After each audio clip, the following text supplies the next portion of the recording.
Om yogena chittasya padena vacham malam sharirasya cha vaidyakena yopakarottam pravaram muninam patanjalim pranjaliranatosmi. I prostrate with folded hands before Patanjali, who benefited mankind by delivering yoga for mind, grammar for speech, and by removing impurities of the body through medicine. So, in the last class, we have started our discussion on the 8 limbs of the yoga, namely the Yama, Niyama, Asana, Pranayama, Pratyahara, Dharana, Dhyana, Samadhi, as was discussed on the 29th Sutra. And in the last class, we started with our discussion on the Yama, the very first, the foundation of yoga. Yama means restrain. So, as we were mentioning, that Yama and Niyama is like just weeding out, is just removing the weeds. Yama is like removing the weeds. Yama is like removing the weeds, and Niyama is like planting the seeds, sowing the seeds, the wanted seeds, the desired seeds. So all the ethical restraints, that comes first.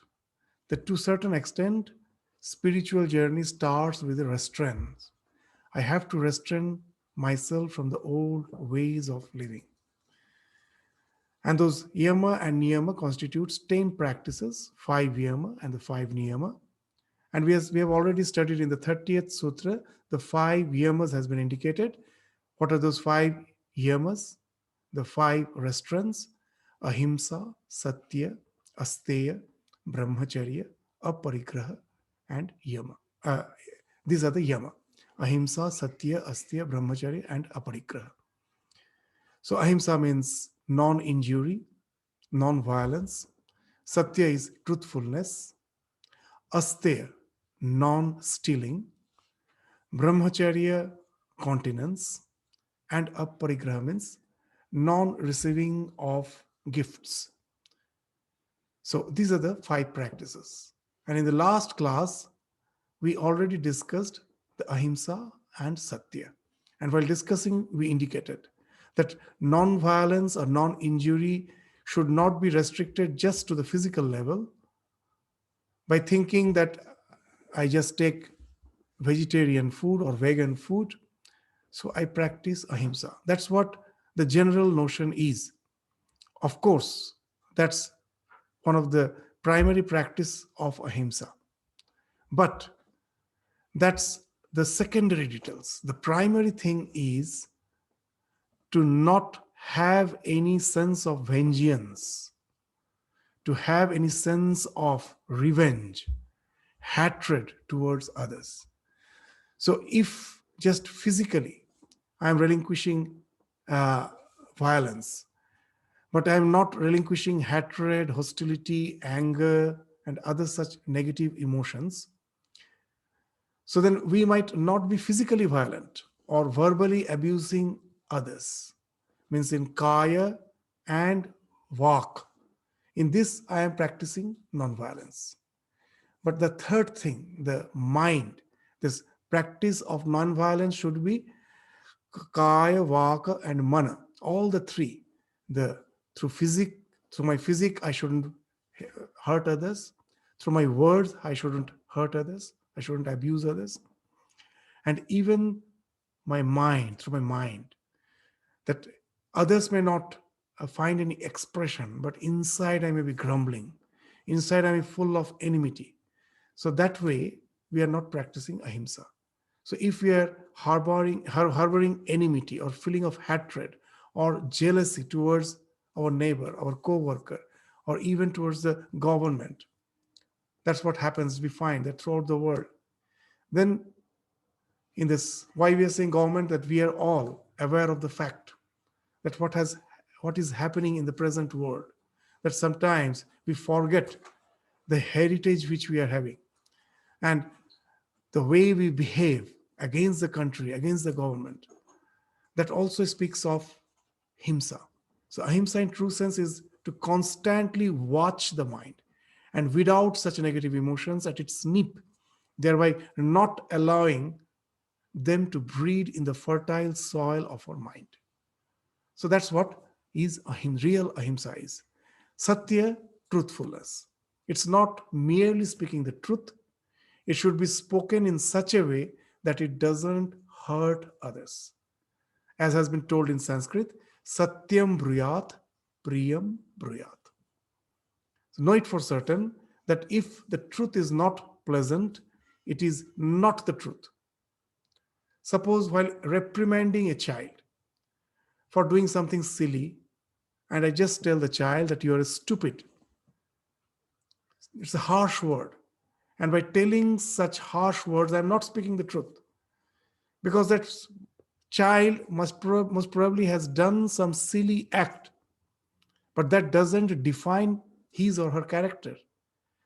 Just for a moment, just for that while he has acted a bit silly in a very silly way, but for that I cannot say him stupid. That means that through eternity, as if he has no scope or she has no scope, she is going to be a stupid person. That's not the truth. That he or she has an infinite potential to be a very nice person. That act was silly. So the same thing I could have told in a different way.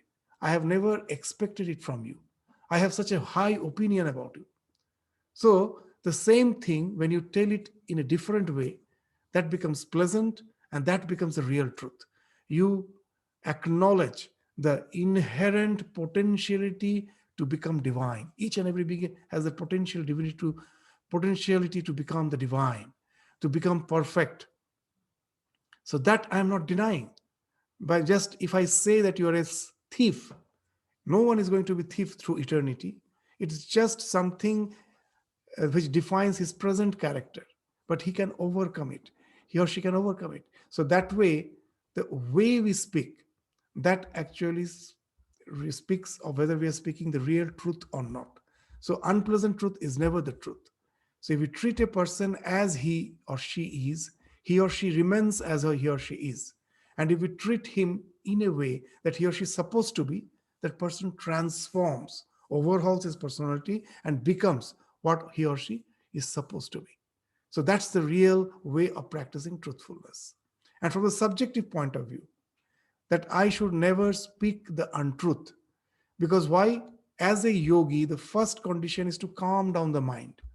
Once you speak untruth, you are now concerned that I may be caught. So what happens? I have to invent the lie. And this, your lie can never, the falsehood can never stand on its own legs. It needs a crutch. And what is that crutch? Another falsehood. We will find in our life that once we resort to some falsehood, we find that we may be caught. Again, we just make up another story to support this. And again, most probably we have to go on making such stories to support each of those falsehood, because it may anytime crumble. I may be caught. And not only that, I have to memorize them. Because again, when I say this thing in a different version, I will be caught. But if I speak the truth, I will never have to memorize them. Truth is, you just speak it, and now whatever the consequence you face, and now you are free. You are totally free now. You are no more having any concern. So this is obvious that falsehood leads us to mental turbulence, full of concerns. So never resort to falsehood. If we really want to be a yogi, there shouldn't be any compromise. Asteya, non-stealing. It doesn't mean just for refraining from stealing the stuff like others' valuables and possessions. It's not that. There are so many other ways we can steal. We can steal others' time being late, as we were speaking in the last class also. We can steal others' energy by not executing the delegated responsibilities in a teamwork. We can steal others' happiness by being rude or untruthful. That's we see in the society, that by being untruthful or by being rude, we steal others' happiness. And of course, that which we are quite aware of, this plagiarism, stealing others' ideas. This is also a type of theft. And the biggest theft is not to return to the society which has nurtured you, which has that what you are is after all the sacrifice of the society, but I don't pay it back. So we commit theft when we take something from the society and don't pay it back. Our education, our career, all this is a gift of the society, which we must pay back by becoming responsible citizen. So, or else it's a major theft. So, now we will take the next practice, the fourth practice of Yama. Of the five practices, the first three we have already discussed: Ahimsa, Satya, and Astya. The fourth is Brahmacharya. So, Brahmacharya, generally we take it in a very negative sense. That what? That I have to somehow forcefully subjugate all my impulses. It actually doesn't, that the word itself you will find doesn't mean so. Brahmacharya, Brahme charati yah sa brahmachari. The one who is constantly dwelling on Brahman, Brahme charati, the one who is dwelling in Brahman is a brahmachari. And dwelling in Brahman means what? That you are so preoccupied with your contemplation on the thought that you are not the body, not the mind, not the senses, you are the Atman. That there is no scope for any other thoughts. There is no scope for any other impulses to creep in. Because the mind at a time cannot have more than one thought. If I'm constantly involved in the thought of the contemplation of the Brahman, how can the other thing creep in? As Sri Ramakrishna used to say, the more I go towards the east, the west automatically falls behind. So Brahmacharya, the word, has to be taken in that positive sense. That constantly as I am dwelling in Brahman, Brahme charati, as I'm constantly. So there is no scope for me to dwell in the sensual, the sensate pleasures of life. So that's the idea, the basic idea of the term brahmachari or brahmacharya. So it wants us to attend to the necessities of life and not be urge driven. We have to take care of the necessities. Brahmacharya doesn't mean that you don't take care of the necessities. The necessities, still necessities is okay. After that if you are urge driven, it becomes a obsessive compulsive disorder. That's the thing we have to be very careful about. Why? Because our prana shakti, the energy we have, that is something constant. If we use it up in some lower pursuits, we can never have sufficient energy to use for the higher pursuits. So that's the basic meaning of the word brahmacharya. To give an example, this in the Andaman, the Jarwa tribes. So they are not civilized as per our standard of civilization. They are not civilized, but they have some wonderful practices which even we can inculcate. Now, when by chance if two of the tribesmen gets angry and they are about to come to blows, the practice among the Jarwa tribe in Andaman is the other tribesmen will come and desist them, stop them, and will ask them to run in two opposite directions. And they will ask that you go on, you just run. After some time, you find as you get exhausted, your anger is gone. And then you come back. Even there's tribes. They also know that anger is an energy which has to be expended as some in other form of energy. It can be expended. So that's the idea of the brahmacharya, that you preserve your energy from the lower pursuits so that you can use it up for some higher pursuits. I still remember in a youth convention in Belur Math, in the time of Swami Vivekananda's this 100 years of Chicago lecture. So there was a huge youth conference in Belrumat, and there was a question answer session. So one senior Swami was presiding over the question answer session. A young boy suddenly got up and asked the question that can we not practice spirituality at the same time? We can lead a what you say that an ordinary householder's life. What's the need for sannyasa? Why have you taken sannyasa? First, I asked that can we not practice spirituality being an householder? Swami told, of course you can do. And then the next question was a direct charge. Then why have you become a Swami? This, I still remember the elderly Swami just pointed out that boy. He was a young boy, just he was a teenager. The beard and the mustache was just coming. That just you can see the lining. So Swamiji pointed at him and told, "Have you started shaving?" So he was a bit embarrassed, but all started laughing, and he told, "Yes, I do have shaved occasion. I do shave occasionally." And then the next question was the blade which you use for shaving. Do you use it for cutting your pencil, for cutting, for what you say in your garden to prune the plants? Do you use the same blade? No, never. Why? Because it will lose its sharpness. Yeah, that's the point. So if you use the blade which is supposed for shaving for other purpose, you cannot use it for shaving. It will become blunt. It will lose its sharpness. And that's the thing, that if you use away your prana shakti in the lower pursuits of life, the sharpness of your mind, the focus of your mind, for that the energy, the willpower which is required, you lose it. You cannot think of that qualitative contemplative life if you simply spend off your energy in the lower pursuits. So this is the idea of brahmacharya. This is basic idea. You will see that for the plants we do the pruning. Why we prune? So that we get flowers.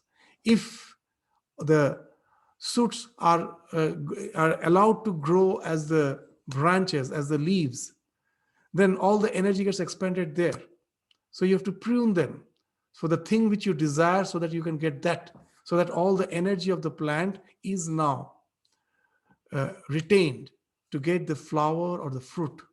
The more you prune nicely, the more the fruits and flowers you get, the more quality fruits and flowers you get. So this pruning in the plants is something which we can equate with the idea of brahmacharya for us as a human being. So that's the basic idea. It speaks of something positive, because many, why we are stressing that it is something positive, because if you go to a psychologist or a psychiatrist, they will immediately say the practice of continence is going to harm you. Yes, if you are subjugating forcefully because of some reasons, that the what the society will say if I have some illicit relation, if what the society will, my relatives will say if I have illicit relations. Because of that fear, you're forcefully suppressing, that can lead to mental problems, of course. But if you're doing it for some higher purpose, I will lead a spiritual life. For that, I am willfully subjugating myself. Know it for certain, it in no way is going to affect your psyche in any adverse way. So, if you have proper motivation, then the practice of brahmacharya is in no way going to harm you. Actually, it is going to help you in your spiritual journey. So, that's the basic idea of brahmacharya, which has been spoken of as the fourth yama. The last practice is the practice of aparigraha, non acceptance of gifts.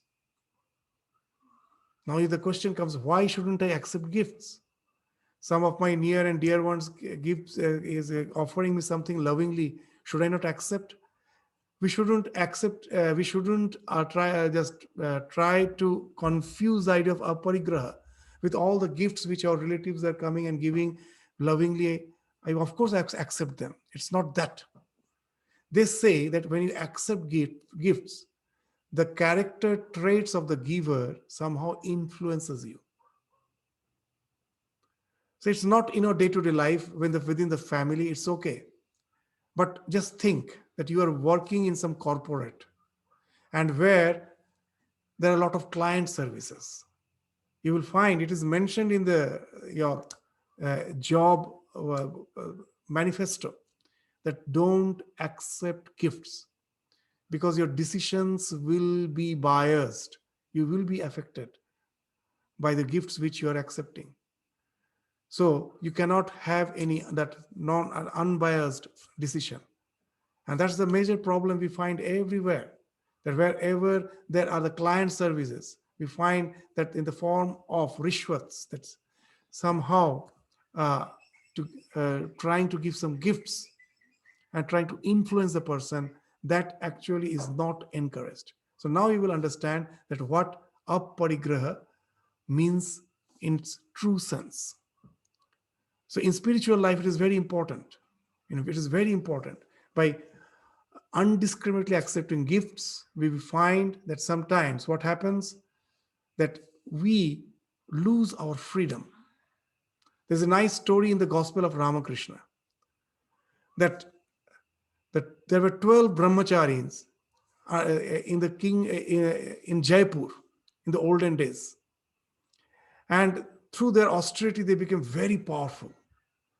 If they curse someone, it is going to really materialize. Such powerful they were. So the king became a bit concerned. One day the king called them, and they immediately replied that we have no need for the king. If king has some need for us, let him come to us. The king now felt that some way they have to be controlled because they are becoming extremely powerful, which can be used in a very bad way. They can use those power. So what he did, somehow he made them uh, this get married. And after a few years, it was found that it is they who are sending message to the king. Oh king, we want to visit you. We want to uh, what you say, bring some prasadam, some offerings for you to bless you. So now the king understood the power is gone. So now they have started depending. That tremendous sense of aparigraha that is totally gone. So that's this aparigraha is a very, very important practice in spiritual life. So this non-acceptance. It was once you start accepting that you somehow start compromising by being subjugated by the other person's whims and fancies. So in another sense, aparigraha means non-hoarding. We shouldn't hoard just whatever is required. That's why there was the idea of madhukari bhiksha, that if you as a monk, uh, how to sustain yourself. Yes, you can go for begging, but there were some rules. What the rules? You cannot go for you shouldn't go for less than three people's house. At least for you should go to the three people's house, and not more than five people's house you should go. Why?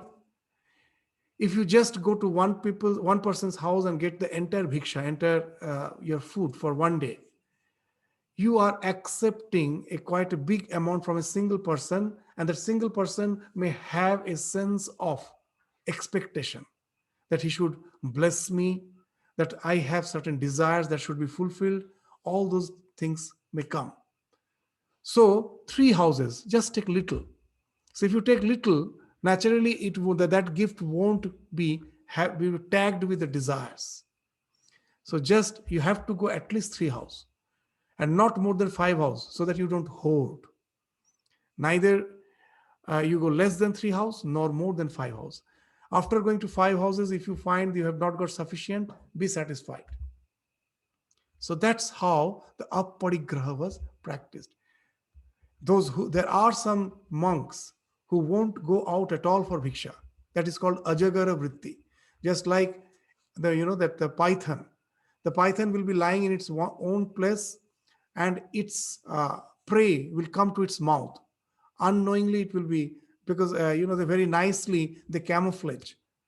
The python will be camouflaging itself with the plants and the leaves. It's not visible, and the prey comes almost to its mouth, so it doesn't have to move out.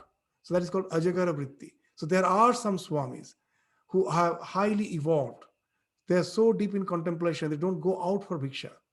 They have the conviction it is a God who is going to provide them. They sit in one place and the bhiksha comes to them. So these are the various ways we find the practice of aparigraha uh, is something that ascertained that we have to do to a certain extent to keep our mind pure and beyond all contemplations, this contamination. There shouldn't be any contamination of the mind.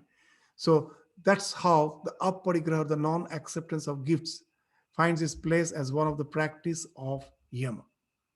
So these are the five practices of yama, the restraints.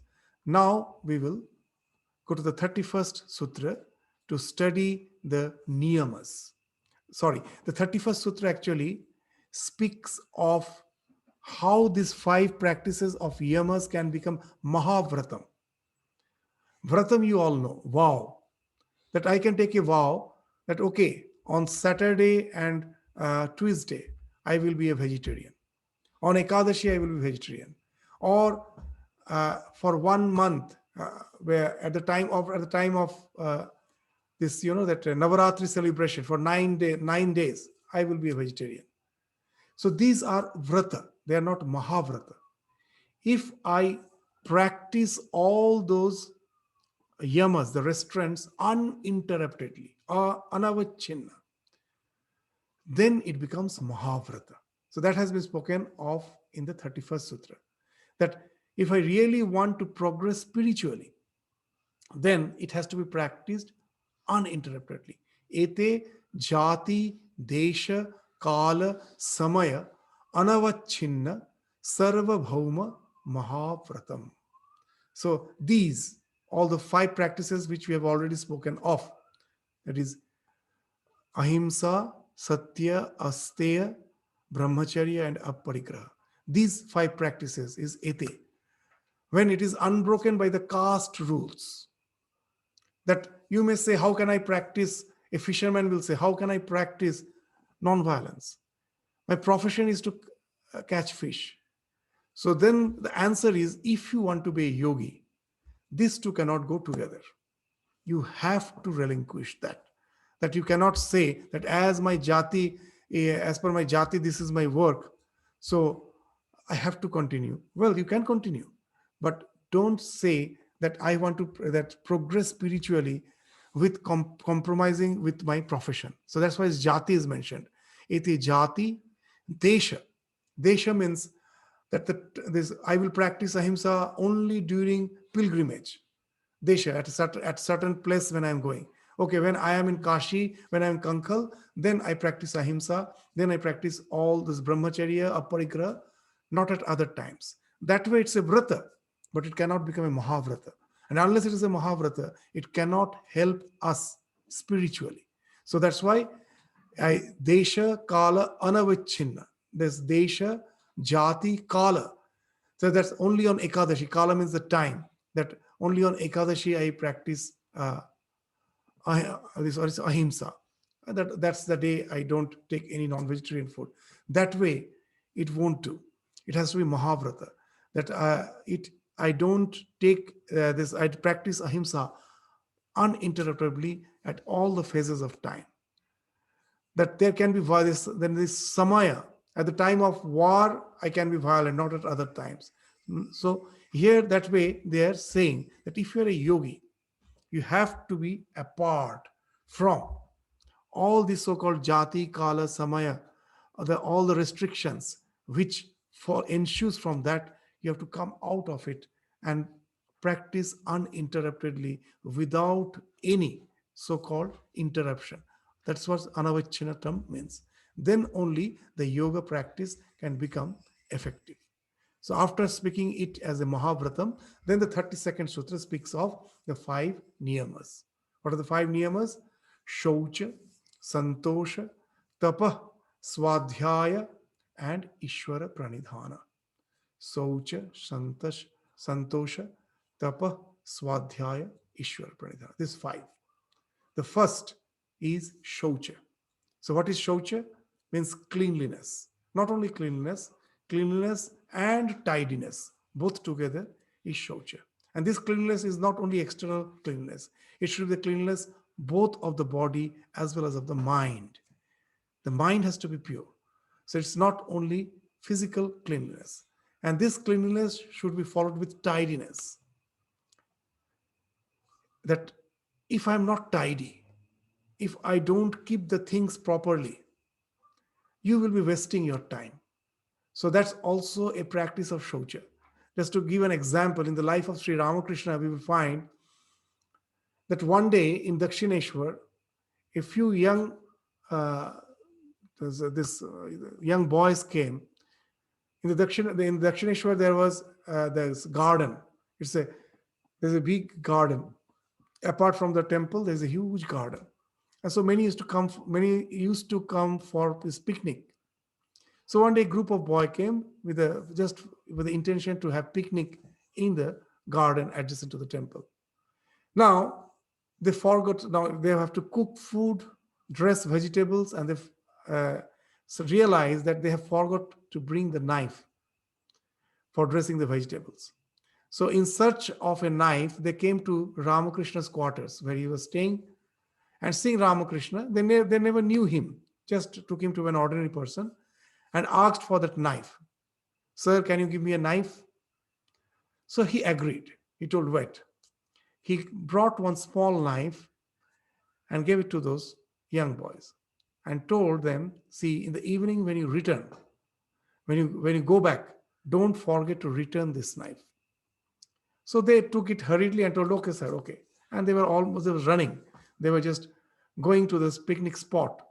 And then Ramakrishna again called them and told, see, don't forget to return this knife. Would you remember? So they again told yes, and they again just ran. Now, one of the disciple, Jogen, he was a bit surprised. It is such a small knife. And why he's so meticulous about it, he's asking two times, that almost twice, they were almost going, they called them back. So he never understood. He thought that after all, he's a poor Brahmin. This Ramakrishna is a poor Brahmin. So that sanskara is there. And that not to part with things, always want to hoard the things. So that's the sanskara of the Brahmin. So most probably, though he is a realized soul, the sanskaras are still there. That's what he thought. Now, in the evening, many devotees were there. Some spiritual discussions were going on. And suddenly Sri Ramakrishna told her, it's already dark. Those boys haven't returned the knife. So he asked Latu, another young disciple, just go and search the knife. The Latu immediately told, such a huge garden, where will I get the knife? And Ramakrishna was a very interesting person. He told, see, the knife, they have dressed the vegetables. So surely you will find there's a heap of all these pills somewhere. And you go and search within those pills, you will get that knife. And Latu was really, he got that, he saw a heap of these pills. He went and he just searched there and got that small knife. He brought and was about to keep in one of the racks of the cupboards. Ramakrishna told, no, just wash it nicely. It was washed. And then just dry it, wipe it with a towel. It was wiped, and again he was going to keep it in the cupboard. No, it's not the place. In this India, this management of space is wonderful. In this poor people, in the poor man in the house, he doesn't have much space. So what they do to keep lot of things, they use the space beneath the cot. Now to increase that space, what they do, they will stack some bricks and keep the cot over that so that the height of the cot is increased, you get more space. And now those bricks itself become some rack. So in one of those, one of the legs of the cot, on the brick of one of the legs, that knife has to be kept. So when at last Latu Maharaj kept, now this Jogen, the other disciple, from the morning he was seeing Ramakrishna. At last he couldn't contain himself. He told, just for this small knife, you are making such a big issue. And then what Ramakrishna replied is something wonderful. See, I don't earn a single pie. It's the devotees who earn, and they save the money from their earning and they spend on me. So it's hard earned money. If I lose this knife, if I just, if this knife gets lost, again I have to ask for this to some devotee. I don't earn. And again they have to just, from their hard earned money, they have to spend for me. So do you understand that how important it is for me to keep it uh, safe? And not only that, if you keep it anywhere, first you should clean it, wipe it, so that it doesn't develop rust. That's one part. Why again on that, that that on the bricks you have to keep it? Because that's the place I keep. Even at night, in the pitch dark night, if I need that knife, I shouldn't be moving around in search of it. If it's in the place where it has been kept, I just, even in dark, I can get it. I don't waste my time in searching it. So now you find that a man of realization's mind must be very, very tidy, clean. Otherwise, we waste our time throughout the day by just being totally untidy. We don't know where we have kept the things, and we just go on searching around, uh, and waste our time. Even nowadays, you know that in properly you have not saved the files in your computer. Now you don't find where it is. You go to the email, search the email, from there the attachment where it was. You haven't saved it properly. So much time is wasted. We find that even in our day-to-day life, in all our work, as we are not tidy, we waste the time. So this tidiness, cleanliness is a very important thing in the spiritual life. It speaks of disciplining of the mind. In the life of Ramakrishna, we will find a wonderful thing.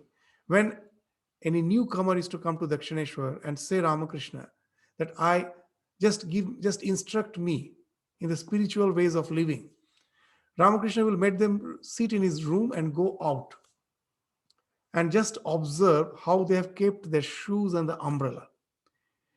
If he found that the shoes and the umbrella, everything are just have not been kept in an orderly manner, just they have just thrown the shoes and the umbrella, they're all scattered all around, and just somehow entered the room, he will never instruct them.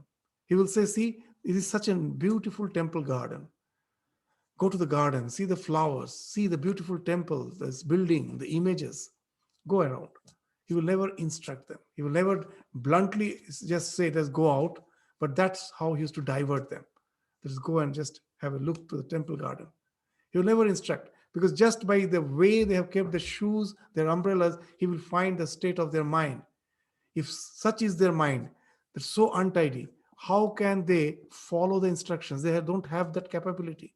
So these are the very basic practices which are required. And the shaucha helps in another way. How? Those who are really always very much, what you say, concerned about their cleanliness, meticulously maintain cleanliness, they develop a sense of disgust for the body. Because however you may try to keep it clean, by nature it is unclean. And that's how, by keep trying to keeping it clean, you developed a disgust for the body, that you easily develop that sense that by nature it is unclean. I shouldn't be too much attached to it. Just by using the perfumes and all, I just somehow, what we do, the body is like a corpse which we are trying to cover with the flowers. In no time the flowers will be all this dried and dead and rotten, and the carcass, the dead body, the rotten body, the flesh will come out. So that's what the body is like. Our attempt to keep it clean is just like trying to cover a dead body with the garlands. So that's what Swami Vivekananda is indicating in some of his lectures. So shaucha helps us that way. It helps us to develop a disgust for the body.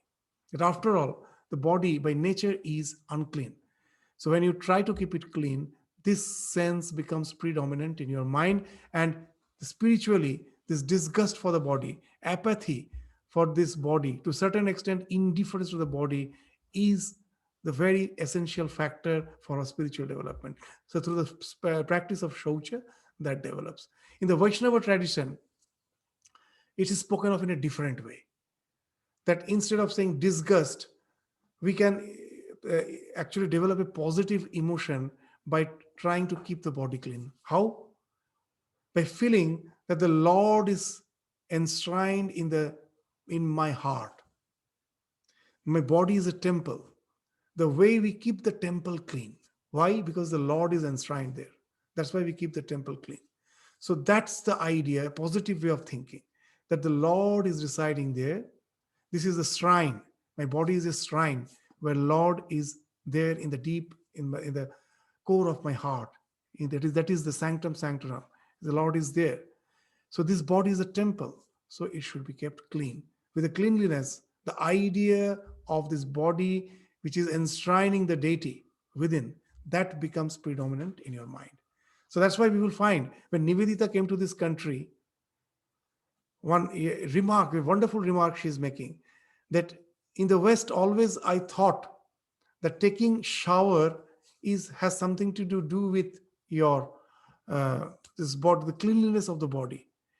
Here, after coming to India, I find that taking a dip in the river or taking a shower is actually a religious act. They do it with a sense of sacredness, that the Lord is there, I'm just cleansing it. So this sense of sacredness, they take a dip in the Ganges, they have bath. So that's the basic idea behind Shaucha. And these are all physical things which you have told. The real thing is keeping the mind pure. As Shankaracharya has spoken of, Ahara Shuddhi. Ahara Shuddhi means not only purification of the food. Ahara means food. But Shankaracharya has given another dimension to it when he's defining, interpreting ahara. Arhyate iti ahara. Whatever you are gathering in is ahara. Whatever you are gathering through your eyes, through your ears, through your taste, through your smell, through your touch, is all our ahara. Ahara shuddhi, purify that. Means only see the pure, the good. Try to keep the mind away from all the things which are impure sight, impure sound, and this all defiled food. All those things I try to avoid, but I keep myself engaged in seeing the deity, that is using the vision in the proper way, going to the temple, seeing the deity, reading scriptures, hearing chanting, bhajans. So all these way I can purify my senses. So that is another type of shaucha. Apart from cleanliness of the body, I have to clean the mind by always gathering in the pure thoughts, by having pure thoughts, seeing the things pure, listening to the pure sound, having even the touch can be pure. You know that how that when you are bowing down to your guru and asking that please bless me, or touching the feet of a holy person, all those things speaks that even touch can be. So all those things can be sublimated. The way, what's your mental, what you say, this thought behind it. It's not whether by touching the feet of a spiritual person, a really realized soul, that itself, that act itself speaks of purification. When you're doing it, what's the thought in your mind? That he is a holy man. He represents the idea of renunciation. That's the thing. That's the idea you start culturing. And that culture is actually speaking of the purification. It is a mere physical act, but behind that, the culture which is going on. So if I am just showing my respect to a so-called a holy person without such thought, just casually, someone told just go and do pranayama, then it won't have that effect. I have to do it with Shraddha, with that thought that he represents such and such ideal, and that's why I'm bowing down. So it's the person becomes just a suggestion. Actually, you are bowing down, you are culturing that thought of that high renunciation, and that's what you imbibe. So that's how the shaucha happens. So in this context, we all know the three monkeys of Mahatma Gandhi. This one monkey is closing the eyes, another the ears, another the mouth. What's the idea? Bura mat dekho, don't see, which is evil. Don't see evil. Bura mat suno, don't hear evil. Bura mat kaho, don't speak evil. Very interesting. This Mahatma Gandhi's three monkeys have been imitated somewhere in Switzerland. One of our Swami, Ranganathandaji, he is mentioning that in Switzerland somewhere he saw these three monkeys, but he was surprised. He saw these three monkeys are not closing both the eyes, both the ears, and the mouth. One of the monkey with one hand is closing one eye, the other eye is open. The other monkey is closing one ear, the other ear is open. And half of the mouth is closed, the other mouth half is open. And then he inquired that what is the basic idea behind it. And they told a very interesting thing. The idea is this: don't close your eyes completely. Close it only for the evil things. The other eye is open for all the things which is pious. See, hear all the things which is pious. Speak all the things which is pure and pious. So that's why all half closed is one eye closed, one ear closed, and half of the mouth closed. So that's the idea behind this mental shaucha. So after this comes the practice of Shantosha. Shantosha is contentment. That we should be content. We shouldn't go on hankering, because that creates tremendous mental turbulence. You're always this expectation that always that I would be happier if dash dash dash. That if I had this, if I had that. This is the niggling thought. This niggling thought always we have in our mind. We are never satisfied. And that way, there's tremendous unrest in your mind. With that, we can never think of spiritual life. This Yama and Niyama are the foundations. These are the very foundations of spiritual life. So Santosha, contentment, is very important. There's a nice story that how the shoes were invented. The story goes like this, that the king, whenever he is to go barefoot outside, so there will be some pebbles or some thorns which is to hurt him. So one day, as he was after all the emperor, lot of riches. So he ordered his minister that cover my entire kingdom. I have to go out, so cover the entire kingdom with leather. And the minister told, why to cover the entire kingdom with the leather? Just cover your feet with the leather. So that will do. And so that's the idea of Santosha. What's the idea of Santosha? That if you go on chasing after the pleasures of life, know it for certain, it will be something like that hedonistic treadmill. In a treadmill, we run, we go nowhere. So it is ever running, never reaching, nor a distant glimpse of shore, in the words of Swami Vivekananda. You can never be happy that way. Just say that know what are the needs, what are the wants. I go for the needs, not for the wants.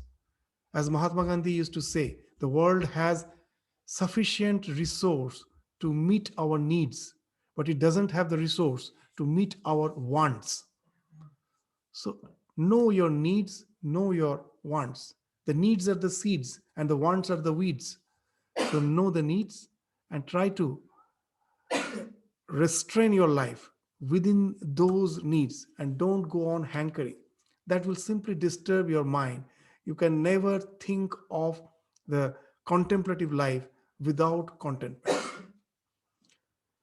Sri Ramakrishna, that used to say the story of the Nawab and the Fakir, that one, a recluse, was quite happy. Deep inside the forest, he was leading a contemplative life. And the Nawab was very much impressed. When he came and saw him, was very much impressed. He wanted to invite him. The Fakir told, I'm quite happy. I'm quite happy here. I don't want to go to your palace. And the Nawab at last told, just for one day. It's my earnest request, please come with me, be my guest for one day. And the moment he reached there, he was allotted some place of residence. And after some time, he saw the Nawab is praying to the Lord. What he was praying? Oh Lord, give me more wealth. Give me more wealth, more riches. And the Fakir immediately started moving out of the palace. The Nawab, from his prayer, saw that the fakir is going away. Immediately, the Nawab came out from his prayer and started running after the fakir and told, "Well, you accepted my invitation, and I am yet to give you some gifts. That's what's my plan, that you are my guest. I want to offer you something. Please be here. Please, at least one day you stay so that I can offer you some gift." And then the fakir replied, "I never accept anything from a beggar." So that's the Ramakrishna story. That he, in spite of all the wealth, he's still a beggar. There's no happiness. If what's the use of that wealth if that want is there? The real happy person for whom the want has gone, that hankering has gone. That's why the sannyasin who have no wealth are called Maharaja. Maharaja means king of the king. So you may feel that why they are called king of the king, the Maharaj. Just because for them, the richest person still have that want, desire. But here we find this person, though have nothing, has gone beyond all wants. So that's the real sign of richness, where you have gone beyond all wants. And that's why he's the Maharaj. So Shantosha speaks of that. So I don't go on hankering. And that's one aspect. The another aspect is of Shantosha is forbearance. That I don't always try to mend the external circumstances of life. Yes, we should try. When the circumstances are not favorable, I should try to change the circumstance. But we will find in our life, in 99% cases, I cannot change the circumstance. I'm almost helpless. So what's the solution? If you cannot change the circumstance, then bend your attitude. Have that faculty of forbearance. The story which previously in some Karma Yoga class I have mentioned, that in Reader's Digest it came long back, that a person came to a hermit. He was staying in an hermitage. He came to a hermit and he was relating the suffering of his life, that he has to go through so much of suffering, how he was cheated by so many persons. He has been uh, totally, means the life was never he never got any justice in his life. So that was his complaint, that he has been betrayed by all the near and dear ones. The recluse never replied to his question. He told, "Just come with me to the backyard of my hermitage." He took him to the backyard of the hermitage, and now there was a fencing with the maple trees. The maple trees were used as the stump on which the barbed wire was nailed. Then he took near the maple trees, and one maple tree was extremely curved. Its growth was distorted, a lot of curvatures were there. And now this recluse told that man, "You know what has happened? When I purchased this plot, this building was there, this backyard with the fencing was there, but the maple trees were young, small. My previous owner planted those plants just on the boundary and thought to use them as a stump. So he nailed the barbed wire on the maple trees. And now the trees have grown. Now this tree, you see, has extremely a lot of curves are there. This tree never could accept the fact that a barbed wire should be nailed on it. It is revolting throughout its life. And that made its growth so unnatural, so curved. And then he took him to another maple tree. It was straight, and the barbed wire has gone through the core of the trunk of that tree. So the trunk of the tree, it has gone as if it has created a hole, and the tree is straight. And now the recluse told, "See, this tree accepted the fact that however I try, I can never get rid of it. It will be with me. I accept." So it has gone to the core of it, but it in no way affected its growth. The plant has grown straight. So the same problem was with both the plants. How they reacted to it, on that depends their growth. So this life as such, there is no suffering. Life is just an occasion, just an happening. How we react to that happening, that speaks of our suffering. So we should know. So there are situations in life, first we should judge whether we can change the circumstances. Yes, we should try. But we will find that there are so many circumstances I have nothing, I have no control over. Then I should have that faculty to forbear. That's why Sri Ramakrishna used to say, Shaw, Shaw, Shaw. In all the Indian languages, there are three S. One Sa, when we touch the tongue, the tip of the tongue with the teeth, upper this jaw teeth, that is Dantasya, that Sa. Another Sha is with a hissing sound. When the middle of your tongue touches the palate, Sha. And another there is Sa, when the tongue rolls and touches the palate, Sa. So Talabasya, then Dantasya and Murdhanasya. These are the three way you touch the tongue with the different parts of your mouth, and three types of A's are pronounced. Now Ramakrishna has his own that's interpretation that why there are three S in all the Indian languages, to stress the faculty of forbearance. In Bengali, they call it Sahya, Sajja, matlab Sahana. In Hindi, we call Sahana, to forbear, Sahan Karna. In Bengali, it is called Shojjo Kara.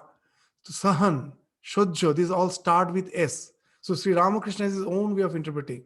So he's saying that to stress the faculty of Sahan, Sahya, this forbearance, 3S is there in our languages.